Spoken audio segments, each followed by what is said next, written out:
My name is Sean Christensen. I'm the Senior Technical Product Manager within Microsoft, focusing on System Center, specifically Service Manager. What it doesn't say is I'm an ITIL v3 expert, have been for about 4 years, been working in service management for about 16. And as the picture shows, I have my hands full when I'm not in the office talking to people, especially the one I'm holding with my arm around. He's a handful. My contact details are here. I love hearing feedback from people who are interested in talking about Service Manager, interested in the sessions, as well as features and functionality that come with Service Manager and the System Center product. Today's session is really a mix of two worlds, process and technology, and how they come together and how we bring them together within System Center Service Manager. So I'm going to give you an overview, a brief overview of what Service Manager is. And I want to spend some time, a good portion of the time, switching back and forth between processes and how the tool set supports them. And through that, we've got a number of demos around incident management, problem management, change, IT asset management, or asset and configuration management capabilities. And then questions. There are microphones all around. So please feel free to ask questions, raise your hands. I will do my best to repeat the question so that everybody hears what's being asked. Sound good? Fantastic. Service Manager. Service Manager is a tool that's been out for just over a year from within Microsoft and is our IT process management solution for the data center and for our customers. The key aspect of Service Manager is integration with respect to IT process management. That is where we see the power of Service Manager in an organization to drive consistent service delivery through consistent process, which helps you drive down costs. Now, central to all of that is what we call the configuration management database. Within the CMDB, you'll hear me flip these terms between each other. We store all of the configuration items, or CIs, within your organization through a series of connectors to other System Center products like Operations Manager, Configuration Manager, as well as Active Directory. Inside that CMDB, we also store the work items related to those configuration items. Work items are incidents, problems, changes, knowledge articles, and the like, that are part of your IT management activities within your organization. All of this goes to support those you see at the top of your screen there. That is the people who are doing the day-to-day IT operations within your organization. Support, systems management, operations management, and the like. And we do this through embedded best practices that are part of industry knowledge, bodies of knowledge, like the IT Infrastructure Library, like the Microsoft Operations Framework, as well as what Microsoft has learned from running some of the largest data centers in the world. And you would have seen some of that in some of our previous presentations here at TechEd. Now, within Service Manager and within the System Center products, we actually support quite a few of the ITIL processes. This is a summary of ITIL v3. And one question I often get asked is, well, does Service Manager support version 2 or version 3? It doesn't matter. We support both. It is what are the processes that are embedded within each of those versions, because there's not a whole lot of, there's some new processes added in with version 3. There's some slightly changed processes from version 2 up to version 3, but we support all of it. On the screen there, if it's checked in yellow, we support it using either another product within the System Center suite or through a partner solution. So things like capacity and availability management. Things like risk management, compliance management, that's supported directly within Service Manager using the IT Governance, Risk, and Compliance Solution Accelerator. We don't have a session on that here at TechEd, but if you are interested in that, come see me either afterwards or at our booth. Happy to show you and discuss what that looks like. What we do support inside a Service Manager service asset and configuration management, change management, knowledge management, incident, problem, within Service Manager 2012, which is our session tomorrow. We talk about request fulfillment, service level management, and then additional ones, service measurement and service reporting, are supported through some of our other System Centers products. I'm going to spend time talking about a couple of these throughout the day. I'm going to touch on configuration management, incident, problem, and change. Why I'm only talking about those and not the other ones is this session is only 1 hour and 15 minutes. This could very easily go for an entire day. Talking nothing about that, and I'm happy to, but you have other sessions you want to go to.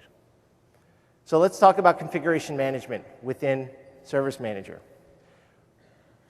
This is what I'm going to do for the rest of this session. What you see up here is an example process based on industry practices, I tell them off, of what they state that good configuration management should entail. This is not the world according to Sean. This is the world according to the industry body. We look at identification of configuration items. What industry requires is that you must identify what configuration items are in your environment and have a comprehensive view of that item, a central point of reference. How we do this within Service Manager and the System Center suite is we have a connector framework that provides integrations to Active Directory, SCCM, and Operations Manager that allow you to pull across information that you need to have under management as part of your configuration management processes. We also have reconciliation capabilities so that we transform this data and provide you a single record to reference. Now, benefits there.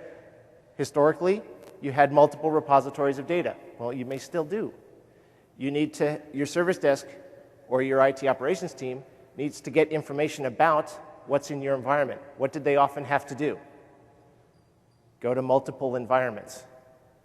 Go to one spreadsheet, go to another database, go to another system. Sound familiar? Yeah? Not here. We pull it all in, single point of reference. Reconciled together so you get a single picture. The next steps inside of configuration management is about monitoring and verifying that what's in your environment is actually what you've got, or what's on record is actually what's in your environment, and that you're keeping that up to date. So we're looking at ensuring that the CMDB is maintained and up to date, and verifying that what we have in our CMDB is actually what's in the environment. How we do this from a System Center and Service Manager standpoint is regular synchronization, that you define what the schedule is from the external data sources into the CMDB. In terms of verifying what we have, well, CMDB shows you what's active. If you delete it from a source, we remove it from the CMDB, so that what you have is always up to date. And then, in addition to that, we have Service Manager as an extensible platform. What that means is you can add stuff to it. You can add more features, more functionality, either yourself or through partners. In one case, we have a partner solution from a company called Provence that provides for IT, financial, and lifecycle asset management capabilities. So you can manage contracts and vendor relationships and suppliers related to your IT assets, so that you can keep track of not only the technical pieces of it, but also the financial and lifecycle pieces of those assets. The last three areas are status reporting and verification, verification and audit, and evaluate and improve your overall process. So how do we do this? What is required? As part of those processes, you need to have an audit trail, keeping track of changes that have taken place to your configuration items over time. You need to be able to account for your statuses, the status values for a configuration item, and need to have integration to the other service management processes. Configuration management's primary goal is one of its primary goals is to support the other processes, such as incident management, problem management, and change management, by providing information to those so that you can be more effective. And then you report. So how do we do this? Well, every CI has an audit trail. I'll show you what that looks like. Every CI status attribute, or we have a status value, for each configuration item. And this information is accessible from every other module inside a Service Manager. So let's take a look at what that looks like. Let me flip over here to my demo environment. Oop, it just... And pop into Service Manager. How many people are actively looking at Service Manager? You haven't deployed it, but you're playing around with it. Who's actually using it in production? A couple people. Okay, so this will be good. So inside of Service Manager, I mentioned we have a connector framework.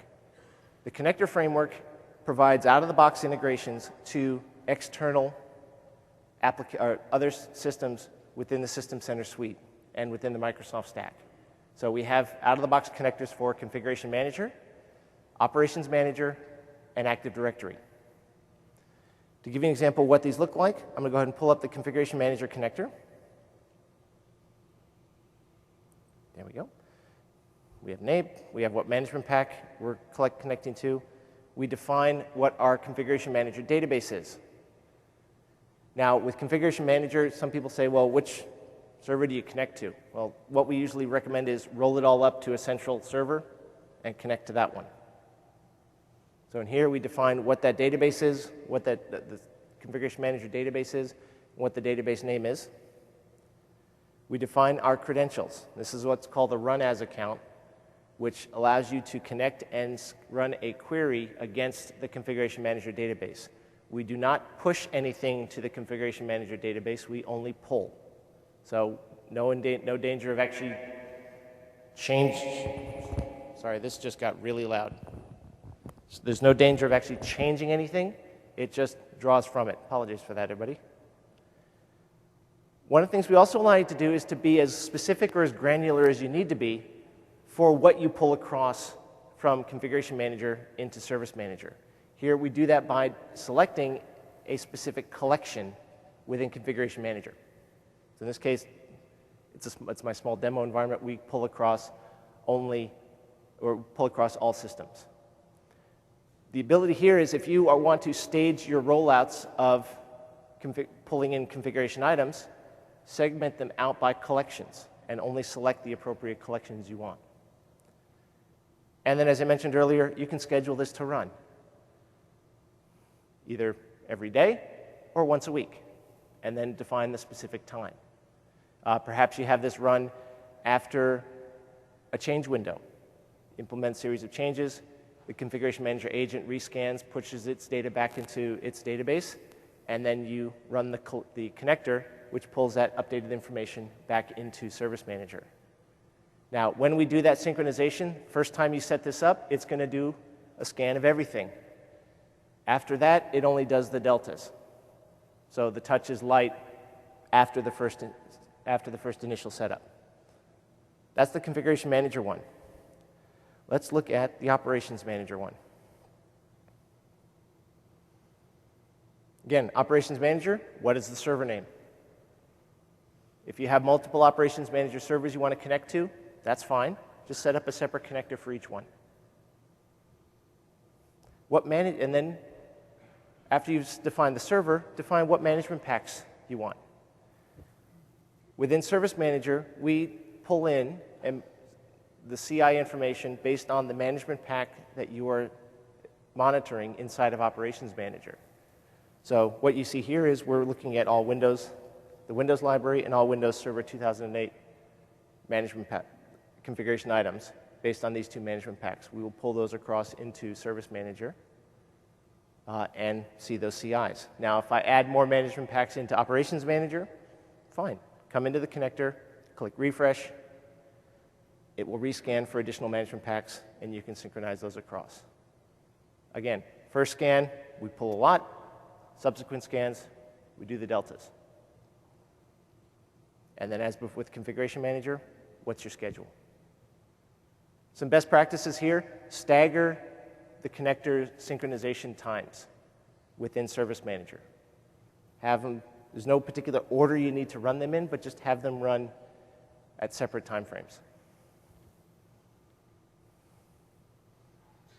The one exception is Active Directory.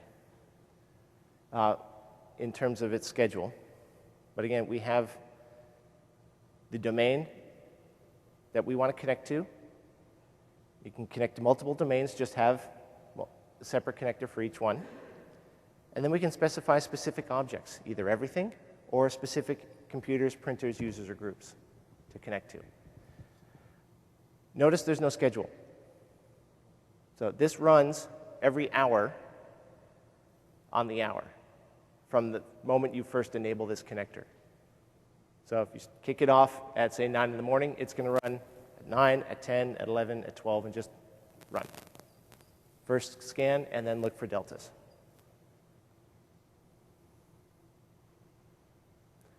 What that translates to, whoops, sorry, clicked the wrong one, is a series of configuration items that are pulled into our CMDB, reconciled together to give you a single view. So here we have this inventory of all my computers in my configuration management database that came from Operations Manager, Active Directory, and Configuration Manager that I pulled in to my CMDB. And I can go ahead and pull one up, and I see details related to my machine or my particular server. In this case, it's my domain controller, happens to be a virtual machine. I have hardware inventory related to this machine that was scanned. Software, sorry, that one didn't work this morning.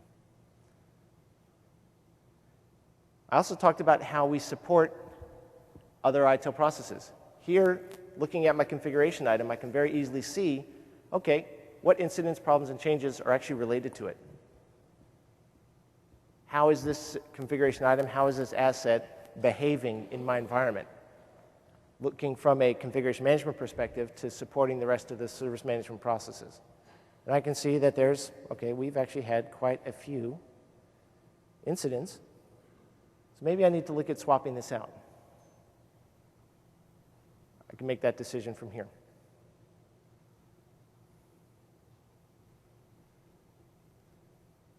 In addition to the computers, we also have information about, other CIs, printers, software items, software updates, user information, and the like that you can surface all within within Service Manager. Again, the intent, single point of reference. Now, if you want to change anything, best practices are make sure it's changed in the source location, whether that source is Configuration Manager or Operations Manager, or if it's a new CI you created yourself inside a Service Manager, you can change it there. But change it at its source and let the connectors reconcile that information. If I make an update, say, to an IP address of a configuration item here, the next time it scans and it hasn't been changed on the other environment, it's going to overwrite my value. Slightly bad example, but you get the point. So that's configuration management, how we support managing and having an overall view of your infrastructure for your organization, whether you are managing end-user desktops or you're managing your clouds. Now let's talk about incident management. This is the fun one, because I got a lot of demos for this. Again, we have our example incident management process. Incident identification and logging, categorization, prioritization, diagnosis, resolution, recovery, and close. Again, standard industry process. I'll quick go through. What's required in identifying and logging? Well, you got to find the incident, and you got to record it. How do we do this? We actually took this into account when we were designing Service Manager to make it easier for our users. So we looked at where would incidents come from and how would you go about logging them? Well, they would come from things like Operations Manager. If you're using DCM in Config Manager and you get a non-conformance alert from a compliance baseline, well, that would be an incident. You might want to receive an email. You might want to get a phone call and actually log it, or you might want to log it via a web browser. So we built all of those. We built them as out-of-the-box functionality within Service Manager. Categorization and prioritization, being able to classify and categorize what an incident relates to and prioritize it. How do we do this? Well, we have incident categorization field. That's a nested tree. We have impact and urgency. We define priority based on industry practices, which means impact plus urgency equals the priority. And we provide you a matrix configuration table to actually define what the different values are and what priority value you will then set. And we provide greater standardization of this using what's called templates. I'll show an example of what those templates look like. Make sense so far? Just checking. I'll check in back with you because occasionally I see a few puzzled looks. So if you need me to clarify something, please raise your hand. We'll make sure you walk out of here with all your questions answered. We look at incident diagnosis and investigation and diagnosis. We're looking at what the impacted CI or business service is, being able to understand how an incident relates to the wider picture. Are there any other related incidents to a particular CI? And maybe, has the user logged an incident before? That old problem between chair and keyboard incident happened to me the other day because it was me. How do we do this? Well, in the CMDB, we build those links so that you can get visibility and see how an incident relates to a CI. Are there other incidents related to that CI? And lastly, resolution and recovery. Get the user back up and running. Confirming resolution and closing the incident. How do we do this? Knowledge articles, incident tasks or activities, and then being able to capture how we resolved it, how we closed it. So what does that look like? We're going to have some fun. So let's look at a couple ways of doing this. First one is just logging it by the console. That's easy. I'm going to go ahead and first off, so I've got my Outlook client here, and I'm going to say, please help tell me what is a Georgia peach. Anybody want to hazard a guess? Well, okay. Are you guys still awake? Everyone's awake this morning, right? So I've logged an incident. I've sent an email to my help desk, said, look, help me understand that. We're going to let that go ahead and run off. I've also got my operations manager client here. And you see I've got a number of alerts that have come from my infrastructure. This happens to be monitoring my server environment, which has got about 8 to 10 servers in it. And I've got a field here, ticket ID. Notice I got a series of incident tickets all listed here, showing me that, hey, this alert has generated an incident inside a service manager.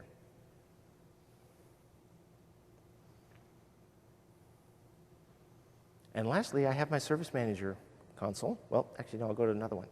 I have my self-service portal. Now, this is Service Manager 2010's portal. That's a .NET application, not to be confused with the new portal that's coming out with Service Manager 2012, which is Silverlight and SharePoint based. If you're interested in that, it's SIM 210 tomorrow at 2:45.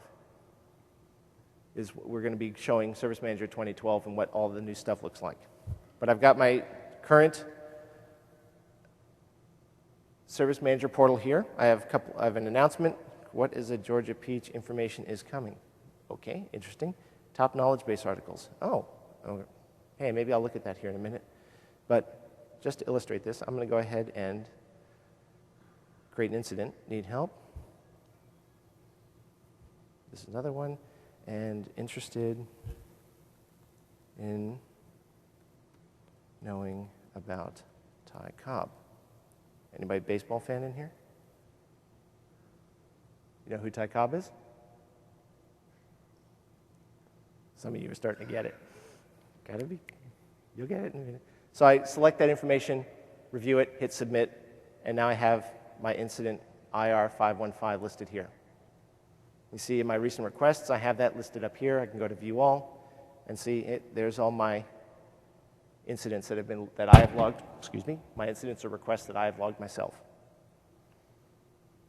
So all these come back to my Service Manager console, where I've had these incidents logged in my central console. Now it's just thinking and returning. Come on. And once this comes back, it's going to show me that the email that I just generated, the Operations Manager alerts, that flagged up in Operations Manager and the portal requests that I just logged are going to all show up here in my central console, and I can start managing those and responding to them. So that's thinking. There we go. So there's my portal incident. You see my source came from the portal. I classified it as other problem, and notice I have now impact and urgency already populated. That's using the default templates that we have set up ahead of time for incident management. To see what that looks like, I can show you here by selecting Apply Template. I can select the specific set of templates that come in. Notice I've got a default incident one, next one down, Exchange Incident Template. What does that look like? Well, if I go to another email, let's see, this one should have come from email. Yep, source email, impact low, urgency low. My template was defined if my source is email, I will define some specific impact and urgency values to that incident automatically. The benefit here is that could very well be a automatic assignment to a specific support group based on either impact, urgency, source, or even categorization. We see here I didn't categorize that, but I need to, it's a required field, so I'm going to go ahead and categorize that value. I have my list here. I'll say other. Apply that. Now, slightly different tangent, I got incident down here, percentage of committed memory in use. Oop, I got 2 of them. That might be, let me take a look at that. Incident 493, currently active. Oh, that came from Operations Manager. Where did I see that incident before? Right there. This is all out of the box. That integration between Operations Manager and Service Manager happens right out of the box. Now, if I happen to, so you know what? Let's go ahead and close that alert. All done. We actually took a look at it, not an issue, so we're going to go ahead and cancel that one. Now I've got an alert closed, so it's no longer an issue, but I've got an incident sitting out there wondering, waiting. That's going to get closed itself. So we're going to, how we do that is in those Exchange connectors. If I jump back into my connector, we set up what's called a alert connector for Operations Manager. If I go ahead and bring that up, we have 2 options. Close alerts in Operations Manager when incidents are resolved, or resolve incidents automatically when Operations Manager closes the alert. So we make sure that those never get orphaned. So I closed one alert in Operations Manager, and if I go back to my all open incidents,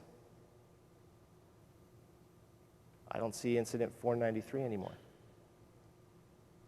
If I hit 493, no matches found for open. If I go to all incidents, there's 493 that we just had, and it's now resolved. All because I just went in Operations Manager and said, close alert.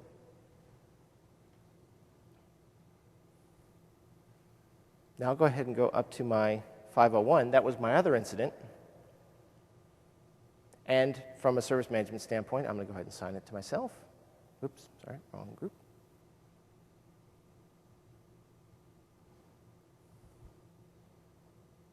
Check names, assign to user. I'm going to go ahead and categorize this as a software problem. Notice I couldn't hit apply until I filled out all my required values. And from Operations Manager, I also had the configuration item automatically related to this incident. So we pulled it in from Operations Manager and automatically related the CI. So I have the visibility of not just the incident, but also the configuration item. I'm going to say investigated and resolved. I'll go and say I'm going to resolve this. Resolution category. Come on.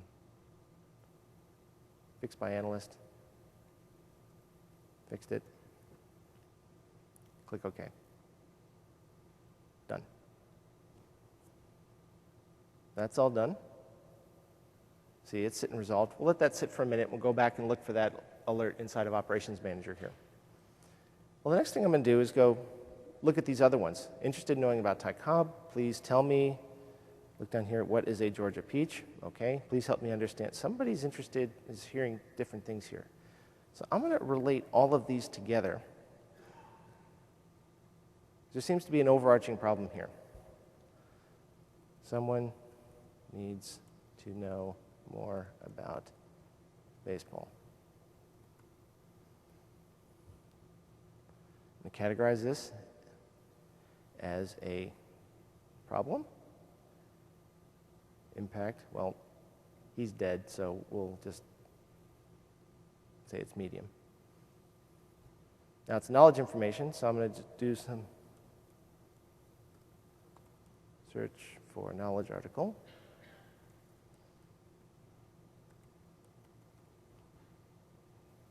Hit apply. So notice here I have my audit log related to that particular problem record. So we'll come back to that here in a second. I'll go and apply that. So, incident management standpoint, we've logged an incident via the portal, the web portal. We've logged it via Operations Manager. We logged it by the, from an email message.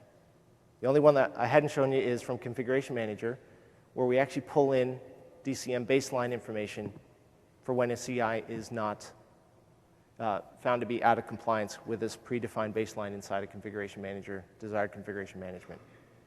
These are reported. We can take a look at what those incidents are. We can even see what the compliance baseline is related to that. In this case, we have a defined baseline for a SQL database engine. We're going to go ahead and take a look at that particular CI and get that one resolved. The key here from managing your environment, responding to errors, is we're pulling in and centralizing information about the performance of our infrastructure from a number of sources, but I'm managing it all from a single point and able to assign it out and respond to it accordingly to ensure that I'm delivering service in a consistent manner. That look good? Question, sir?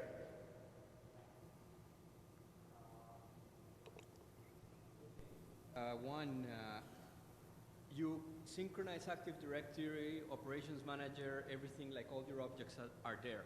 Yes. I want to keep an audit trail of old computers that are out of the domain.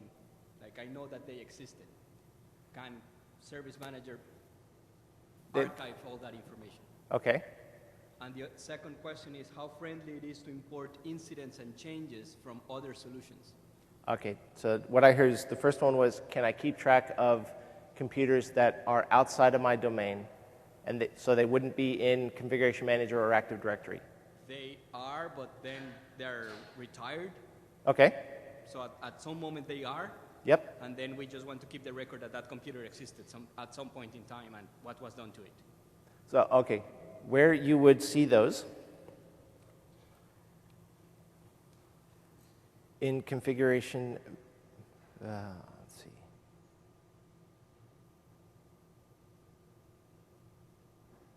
Inside Configuration Management, we have a recycle bin. Where did it go? It's disappeared on me. For your configuration items that are no longer part of the, no longer active, we remove them, but we show a record still of them inside a Service Manager. It's disappeared on me. I apologize. Your second question, sorry, forgive me, can you repeat that one again?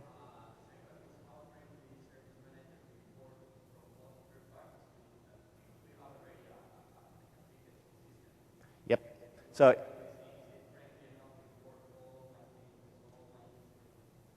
yes. Yep. But can we, if you have an existing system already, can you import all those incidents into Service Manager? It's a very good question. I get it. I've gotten it a lot.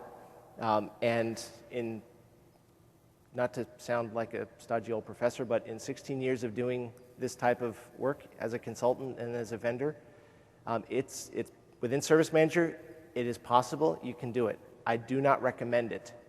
Now, I would say that if I had another vendor's badge on me as well, because I have seen it's a very costly exercise to export and import records from one system to another. The reason for that is quite often how processes have been defined between tool sets are slightly different.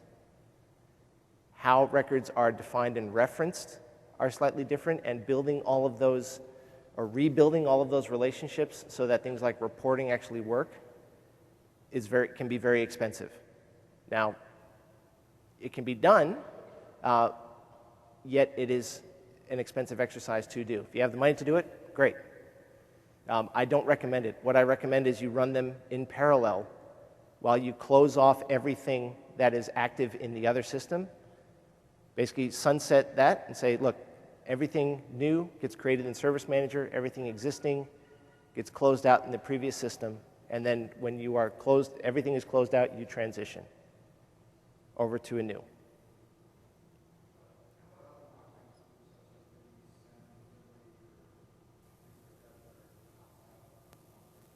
Yep. So the question was for everybody else, what if I have other monitoring tools like BMC Event Manager, Tivoli, Service Impact Manager from BMC, or some other solutions? Again, very good question. What we recommend in that scenario is using Orchestrator, formerly known as Opalis, because we actually have integration packs in Orchestrator to those environments. So you can have an Orchestrator runbook sitting, looking at that external environment, that third-party environment for alerts, and auto-generate an incident inside a Service Manager when the alert comes up. Today later on today, Adam Hall and I are doing a session on Service Manager and Orchestrator as a better together scenario, and we talk a lot about those types of scenarios.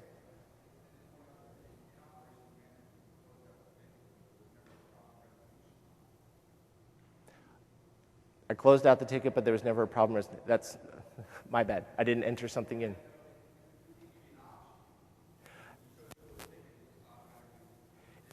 In Operations Manager.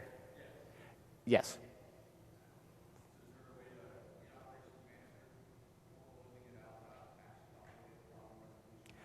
That's a good question. I don't know. Unfortunately, Operations Managers, I'm not the expert in that one, so I don't know if we can enforce capturing a resolution for that one. Other questions? Yes, sir. Mm-hmm.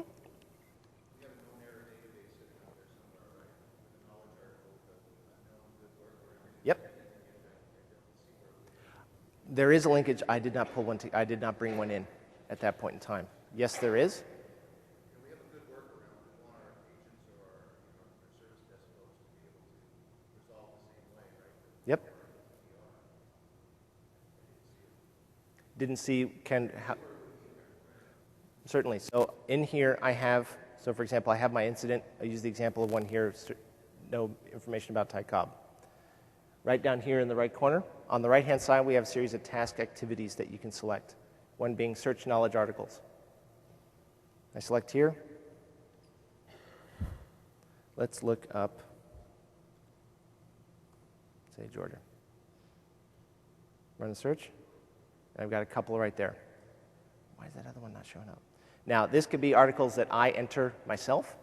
Notice here I have a link, Manage Knowledge Search Providers. I can add in additional search providers, even as a URL, to, say, Bing, or some other search provider, or Bing. Okay. And incorporate that in when I run my search. So not only do I look for records that I have stored myself, so documents that you might pull in and store, but hey, you want to make it available to search, say, TechNet. Enter in the search criteria here, and it will use that as part of the search engine. So for a resolution, is there a possibility of on that knowledge article? Right, so instead of having select something from a resolution type that we have a known error, we have a known workaround, right?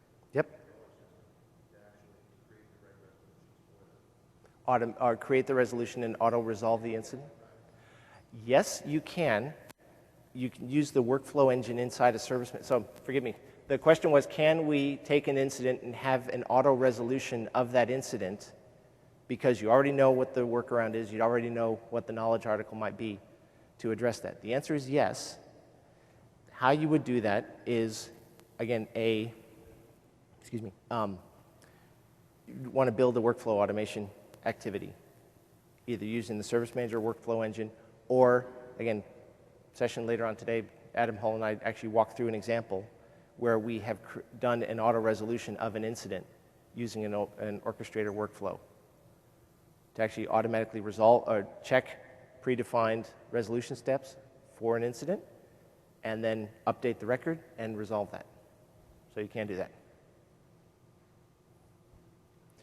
For some reason my search is not working. Let me just go ahead and show you what those knowledge articles look like. So here's an example of one that I had created earlier. Definitions of Georgia peach. So I can use this one, if I can figure out why it wouldn't publish. And I can see that, well, there's some external content from my knowledge article, or there's some internal content. I have a little editor here. So I can have this knowledge article available. I see that it's the baseball player, Ty Cobb. It's a fruit, and it's also a drink. And if I wanted to make the external site available, I don't here because my environment's isolated, I don't connect it to the internet, I'd be able to pull back that web page and present it here inside the screen. Well, the reason that's not working is because I deliberately turn off my external connection for demos like this. Yeah, it's right there. Yeah, no, you wouldn't need to go another window. You have it all referenceable right here. So we looked at email logging, Operations Manager, the web portal, and all through the Analyst Console. Going back to your original comment, using additional tools inside the System Center suite, such as Orchestrator, we can create runbooks. Sorry, that session time is incorrect on there. We can create automated resolution workflows between Service Manager and Orchestrator to actually speed up the resolution of incidents, predefined ones that we have defined specific resolutions for. Benefit here, consistent delivery, rapid response. You get the user back up and running. Problem management. We're showing the process example. Walking through this, we have the overall process of problem detection, problem logging, categorization, prioritization, diagnosis, is there a workaround, looking for that known error, passing it off if need be to change management, resolving it and closing it. What's required? Well, we support identification and logging of problems. We showed an example, I jumped ahead a little bit and showed an example of taking existing incidents and relating to them a problem, relating them to a problem. We can relate them against CIs. We have the ability to create, either manually or through workflow, automated problem records to automatically identify potential problems, or through the service desk, link a number of incidents and automatically create a problem and have that linkage automatically established. Categorization, prioritization, and CMDB integration probably becomes self-evident. Data fields for capturing the categorization of a problem, impact, urgency of the problem, and the linkage to the specific CIs out of the CMDB. Investigation of that problem, CMDB integration, is probably one of the key aspects we provide here to help support problem identification, searching knowledge base articles and the like. Known error documentation, knowledge base documentation, being able to define knowledge articles and then relate those to a problem record, to an incident record inside of Service Manager. And then resolving via feedback into incident management and via integration feedback to the change management process. So being able to take an incident, link it to a problem, take that problem, link it to a change request,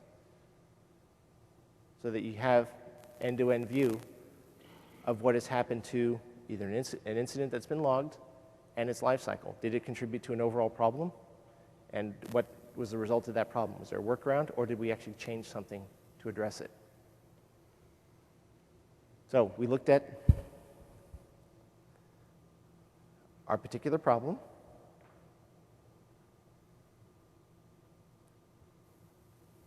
Come on. Ooh, sorry.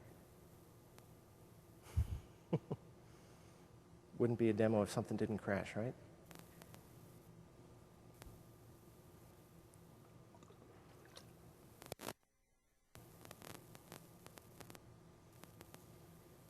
While that's coming back up, one thing I want to just quick jump back and show is part of the things we provide inside of Service Manager is notifications. We sent an email saying, please help me with something. It responded back saying, here's your incident number. So this can very easily be, we've created an incident for you. We have assigned an analyst for you. We have resolved your incident. Please verify.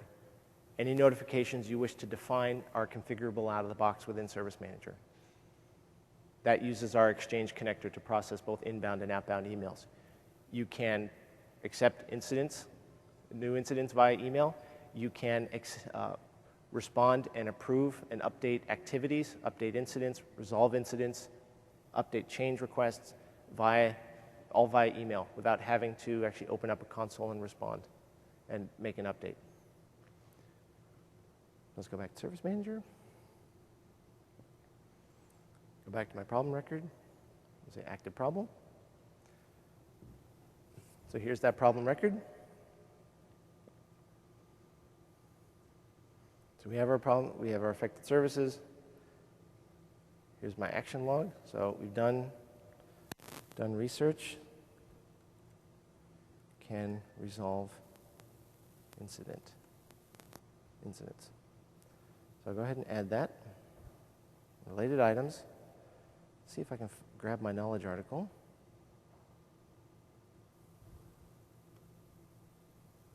There it is. Go ahead and add that. So I have my knowledge article linked to my overall problem. I'll go ahead and apply that. And I'm going to go ahead and resolve this problem record. I'll apply that, close that. So I'm sorted. I've applied my knowledge record.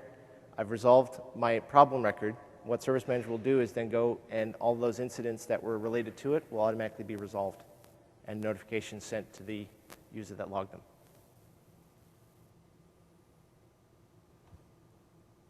Oops, sorry, wrong. It would be an email. It can be whatever you want that email message to be. So that is a configurable template. You can add information into that notification template. This is an example workflow of an automated problem record.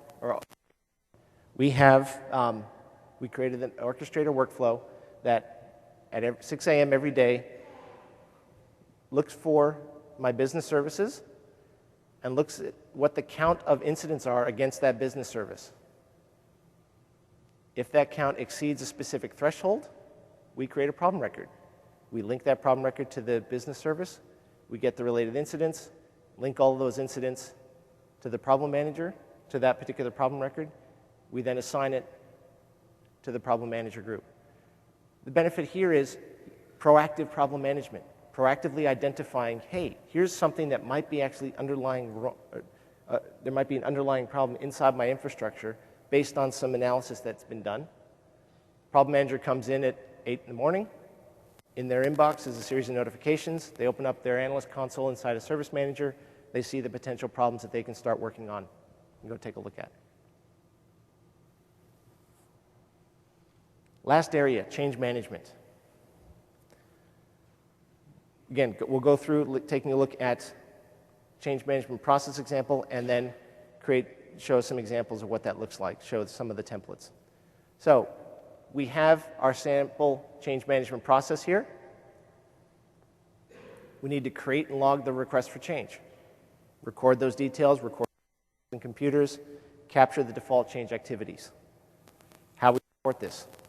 standard out-of-the-box fields for title and description, related configuration items, and then what we call a change template for capturing standard activities related to specific changes.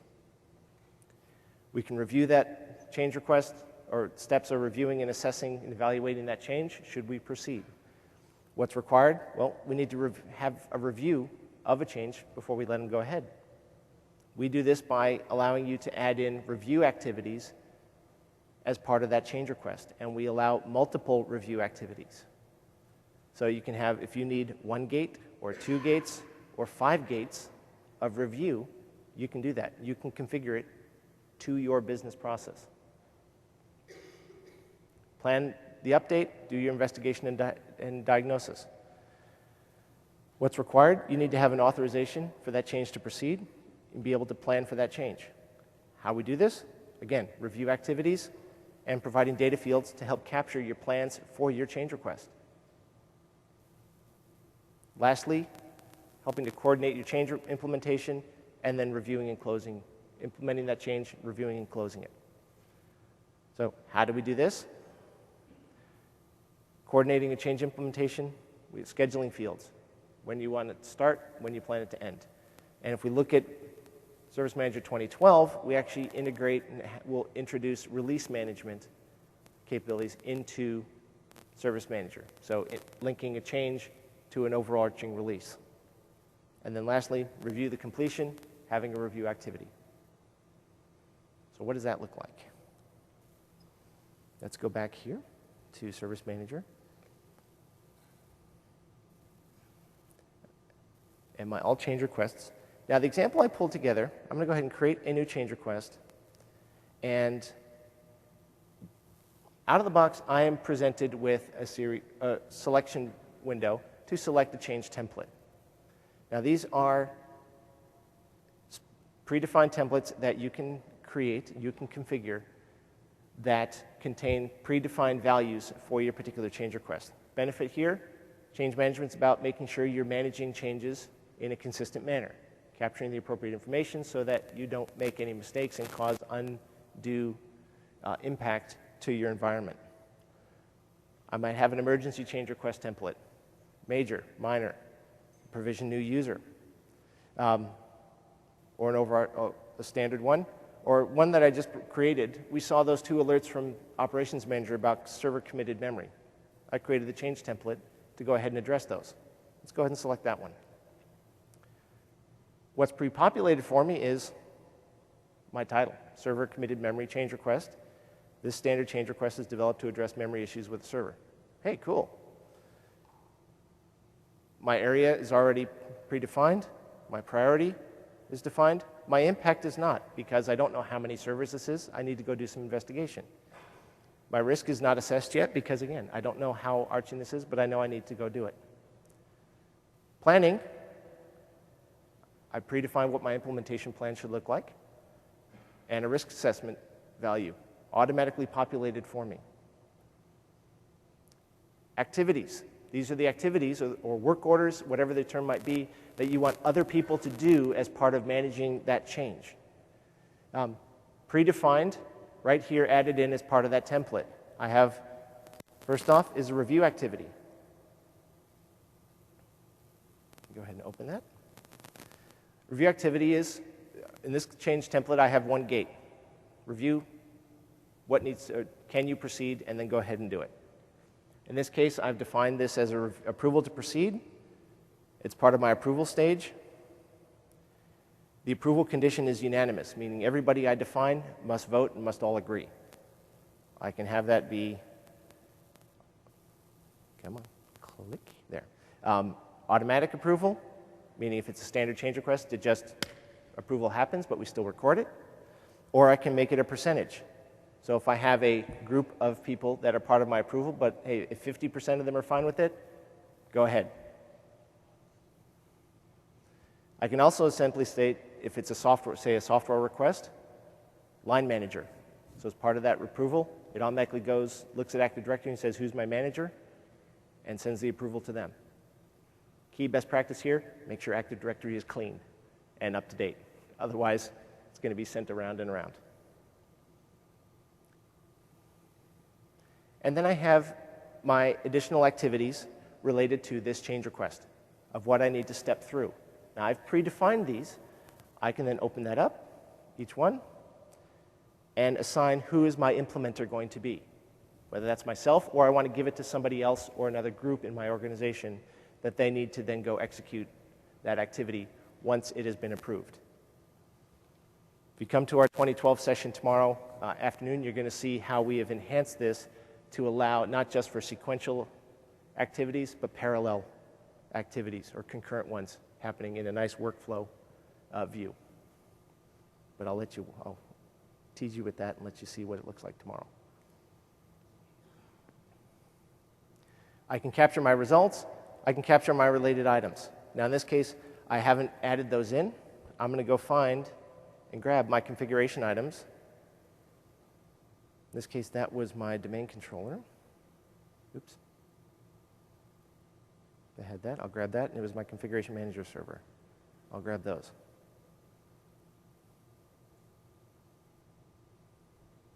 Now, just to show how that also works, if I go into, mouse died on me, incident management, all incidents, and here's that incident again.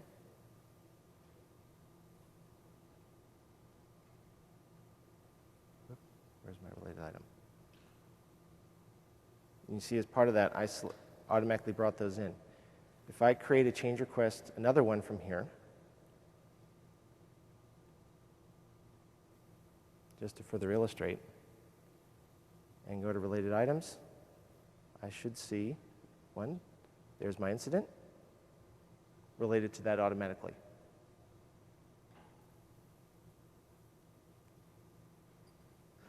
There.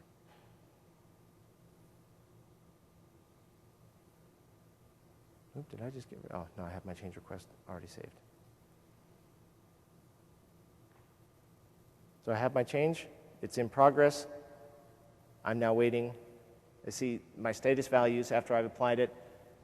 Status for my approval activity is sitting at in progress. Everything else is sitting at pending. If I go ahead and go into this one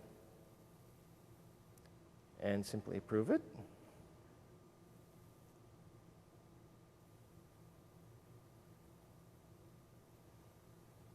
I'll apply that. Oh, don't you love it when things break on you? Anyway, what would happen is you would see that status change to complete, the next one change to in progress, and you would then walk through the different activities. Apologies, that was working and stopped working on me. Not good.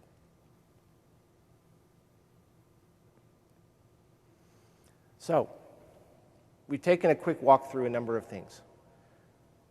What I hope you are leaving here today knowing is that Service Manager and the wider System Center solutions help you automate ITIL-off processes using familiar and flexible tools.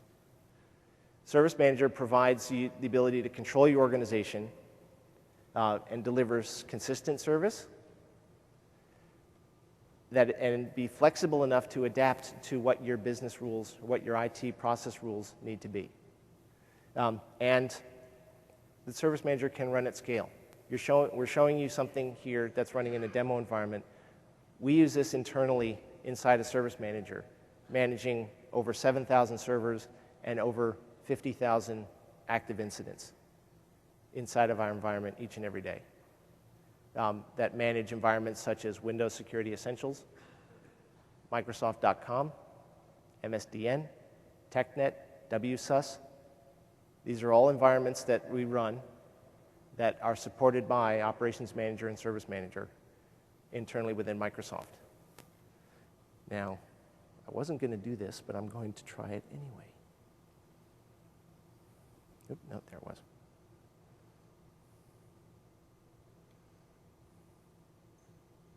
That might take a little bit.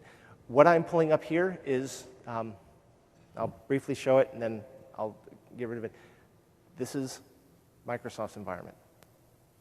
So what you're seeing is not demo anymore. Forgive me, this is connecting back to Redmond.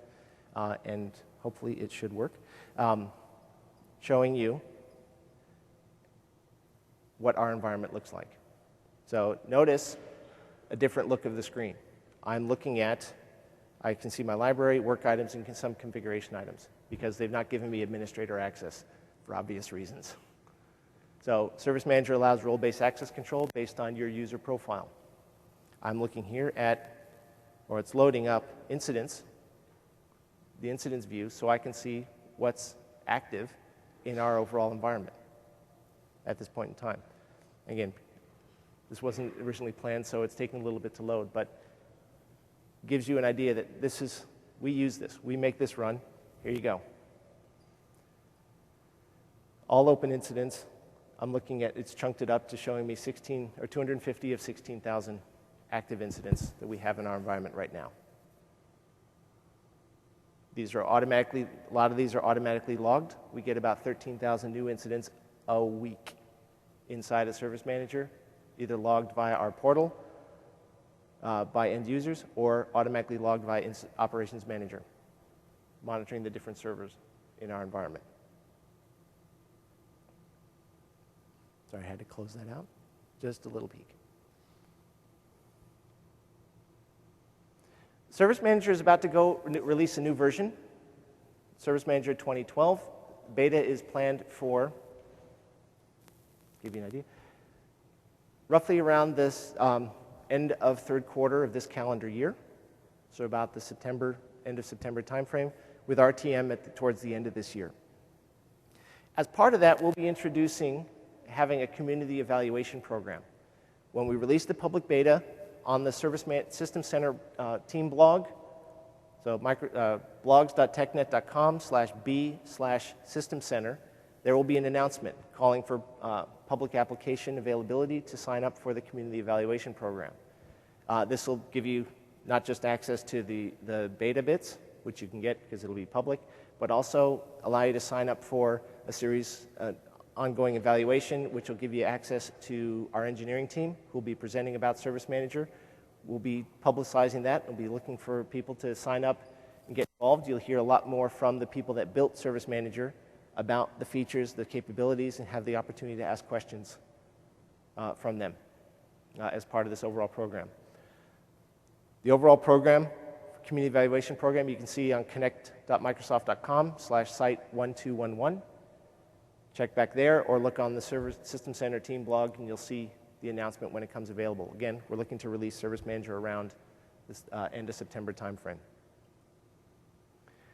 As part of that, Service Manager is part of a wider release within the System Center suite across all of our products. We're streamlining the release timeframe for a lot of those, and it's getting a lot of those development teams to all release at the same time. Has some aspects to it, and we're working on that, but you can see a very significant amount of work has been going in to release a lot of new functionality, a lot of new capability out of the System Center suite. For those of us who are working on it, we're really excited because a lot of this is pulling all the integrations together. So all of our demos now are multiple products. We're not just showing one, we're showing 3 or 4 all at the same time. Things to note right now, a couple of betas, VMM, Configuration Manager, System Center Advisor, and, well, Windows Intune, that's already out and available for you. What's coming soon? Orchestrator beta is about to release, and then you'll see the rest of them come shortly. Apologies for a bit of the eye chart, but this is Service Manager content here at TechEd that I want to call out to everybody who's here this morning that you might want to take a look at. We're in the deep dive session. Tomorrow, SIM 210 is the sneak peek at Service Manager 2012. Later on today, SIM 335, Service Manager and Orchestrator better together. Later on this afternoon, SIM 340, extending System Center Service Manager, modeling your business process. We're going to be modeling a business process that, in my opinion, is the most critical one for any company, regardless of your industry. And you can come to the session and find out what that is. We've had some interactive sessions. The next one is tomorrow morning, SIM 383 INT, Managing the Data Center, Ask the Experts. This is across the whole data center stack of System Center products. There'll be all of us who help manage those from a product management standpoint up there to ask questions. There's some hands-on labs for Service Manager that you can take advantage of that are here just outside the door, actually. Everything from building a Service Manager environment from the ground up, all the way to our Governance, Risk, and Compliance Solution Accelerator that sits on top of Service Manager to help organizations manage IT responsibilities related to things like Sarbanes-Oxley, Basel II, or say EU Safe Harbor, and about 400 other authority documents from around the world. And with that, I have a few more minutes. Any questions? Please, there are microphones in the center if you wouldn't mind coming to one of those. Inside your CMDB, all the CIs seem to be Windows-based devices. Are Yes. there capabilities to put in non-Windows-based devices and routers, switches, things like that? So the question for everybody is, can the CMDB store non-Windows devices? The answer is yes. We are going to be publishing in the next month or two a specific management pack that allows you to surface and show non-Windows devices, because by default they all go into the Windows Computer System class inside of Service Manager. So we're going to be publishing a management pack to extend that class and provide you that ability. Non-Windows devices that are discovered in, say, Operations Manager, again, you have the management pack that it shows. You want to make sure you synchronize that management pack with Service Manager. So Operations Manager management pack for, say, Cisco routers. Export that management pack from Ops Manager, import it into Service Manager. And then the connector will bring those CIs across and you can see them. So thank you. Yes, sir. Yeah, a question about the CMDB. Yep. That you referenced. How does the data warehouse fit in? I didn't hear too much about that. I don't know if you can maybe speak to that at all. Absolutely right. My apologies. So within the configuration management database, for not just CIs but also work items, incidents, problems, and changes, we hold inside the active database by default everything that's active and everything that's been closed for up to 365 days. That can be configured. Microsoft's live environment, we've really shrunk it down. After it's been active, it goes across to the data warehouse and is deleted from the active database. The data warehouse ETL activity also runs every hour and synchronizes everything that's active into the data warehouse as well. So there's the first interaction, and then there is updates that take place. So updates aren't as busy. All reporting takes place in the data warehouse. So anything that you see, in fact, I didn't show you, we ship report templates that are based on SQL Server reporting services out of the box. And can generate those reports and present them, mail them. And again, they use SSRS, so you can have them running as much as you want. You can also extend this, but again, the data warehouse has been normalized to use dimensions and facts. You need to have some knowledge of how SSRS works to be able to generate these appropriately. Go ahead and run that. Let that come up while taking. Sir, next question. Yeah, you have the compliance section. Could you show what do you mean by compliance here? So very quickly, because I actually have a whole hour session that I deliver on compliance. Service Manager, the Solution Accelerator team within Microsoft, the guys that develop Security Compliance Manager, MOF guidance, and a number of other solution accelerators that Microsoft provides to our customers free of charge, developed what's called the IT Governance, Risk, and Compliance Process Management Pack. Very simply, this is a solution accelerator that takes industry regulatory governance requirements, such as Sarbanes-Oxley, and helps translate that into actual IT objectives and activities that map directly to our workloads. Workloads being Windows Server 2008, Windows Server 2008 R2, Windows 7, and we're adding more to that. And it helps IT professionals to prepare for audits. So you have governance teams come in your organization saying, we need to verify that we have all password accounts set appropriately on our Windows servers. You can use this combined with Configuration Manager to actually scan your environment to ensure that all servers are actually complying to that defined requirement and report on that. There's an entire session that I deliver on that. There's a video that I've got available that I will look at posting up on our blog if it's not already there. If you are interested in knowing more on that, please come tell me, and we'll look at getting some further information up on our team blog. Sure. I apologize if I missed this. The web portal, is that just for generating self-reported incidents, or is that available for managing incidents as well? We have a group of managers and users who only rarely need to respond to something, and they don't want to bother with installing the entire console. So there is an analyst console that provides the ability to access, I don't have it set up, allows you to review and respond to activities related to incidents. It's not a full service analyst console. What you see here is actually is not being enhanced any further with Service Manager 2010, because with Service Manager 2012, as you'll see tomorrow, we've replaced this console with a brand new Silverlight SharePoint-based service catalog. Now, in terms of a full web interface to our analyst console for logging incidents, problems, changes, and managing all of those, that's still on the roadmap to be fully built. We have some partners that have built some solutions for both a web browser as well as a Windows Phone that can be used, and something that we're actively looking at how we can address. So thank you for your question.